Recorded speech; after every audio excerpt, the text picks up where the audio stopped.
Hello manager, this is Victor Marromo, consultant and management coach. Today I want to talk about why KPIs aren't just about assessing past performance. Executive teams are very familiar with using KPIs to track recent corporate success. These measures are used like school reports, providing feedback on how things went over the past year.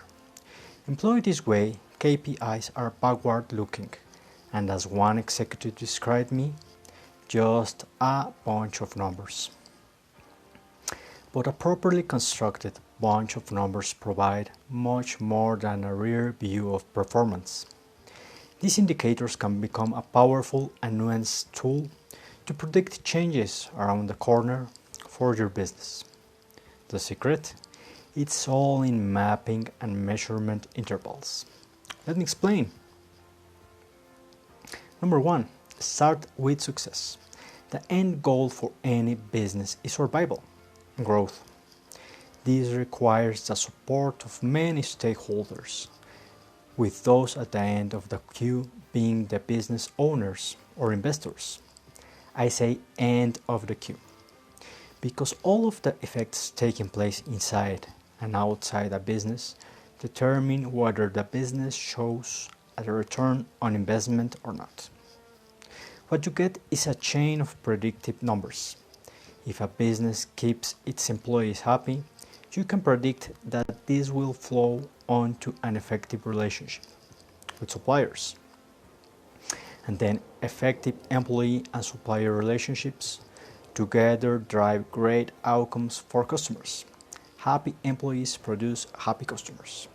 And effective relationships with these three stakeholders drive results for you and for the rest of the company and investors. Tracking relationships. The full predictive ability of KPIs is unleashed by first tracking relationships. One of my clients is a business owned by a holding company.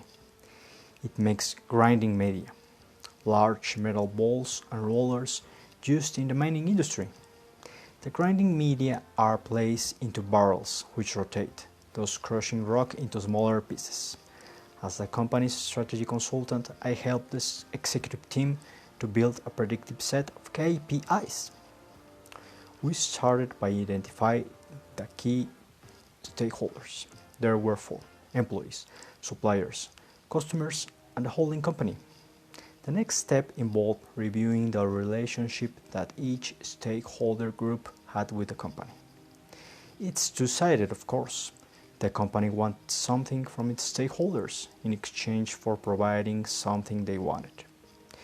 In the case of employees, for example, the company wanted staff to stay with the organization, so KPIs were developed around employee turnover.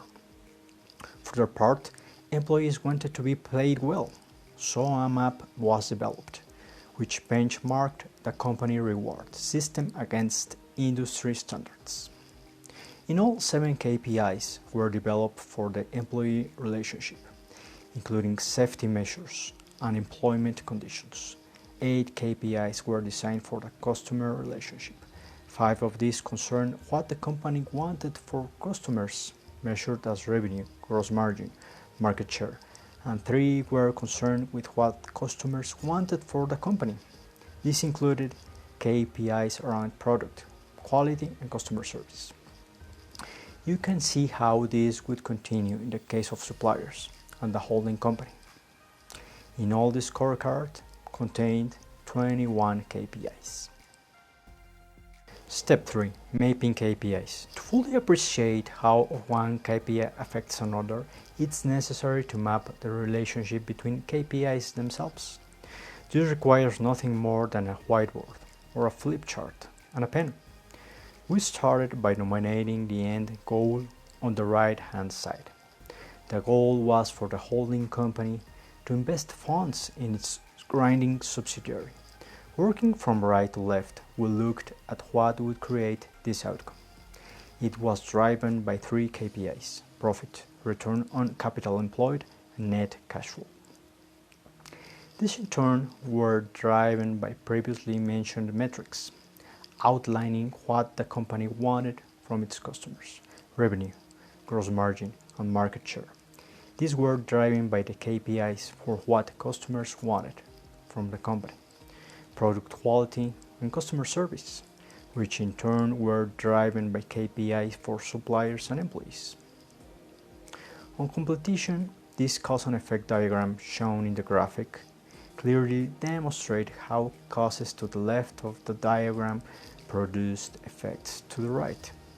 It also clearly demonstrates how poor employee relations fed through the model to finally affect up or down investment from the holding company. To fully appreciate how one key performance indicator affects another, it's necessary to map the relationship between KPIs themselves. On completion, this cause and effect map clearly demonstrates how causes on the left of the diagram, no politics in here, produce effects on the right. It also clearly shows how poor employee relations feed through the model to ultimately affect investment from the holding company. The example shown is for a company that manufactures. Step 4. Setting measurement intervals. The process demonstrates how a scorecard of KPIs, when viewed in 2 dimensions as a map rather than in a 1 dimension as a table, provides a predictive model for performance. The final step is making sure that you have the KPIs measurement intervals that you need. A measurement interval is the time between readings on a KPI. If, for example, I only assess employee satisfaction via an annual survey, it's not going to be useful as a predictor of monthly employee turnover. The information is gathered far too late to act as a predictor.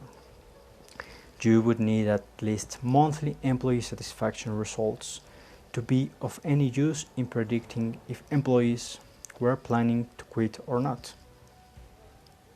So, the next step for me and the company executive team was to work our way from right to left, assigning measurement intervals. The holding company decided how much to invest annually, but this was driven by monthly readings on profit, return on capital employed, and net cash flow. Now, this is an important point. Once the team and I set the KPIs at monthly, we realized that all readings to the left in the cause and effect diagram that fed into this had to be at least monthly to be useful. They could be shorter, as in weekly, but no longer. Step 5. Predicting your corporate future. Many executive teams see producing a scorecard of KPIs as a try-do exercise, viewed as generating a bunch of numbers. It most surely is. What they don't appreciate are the dynamics which exist within any set of KPIs.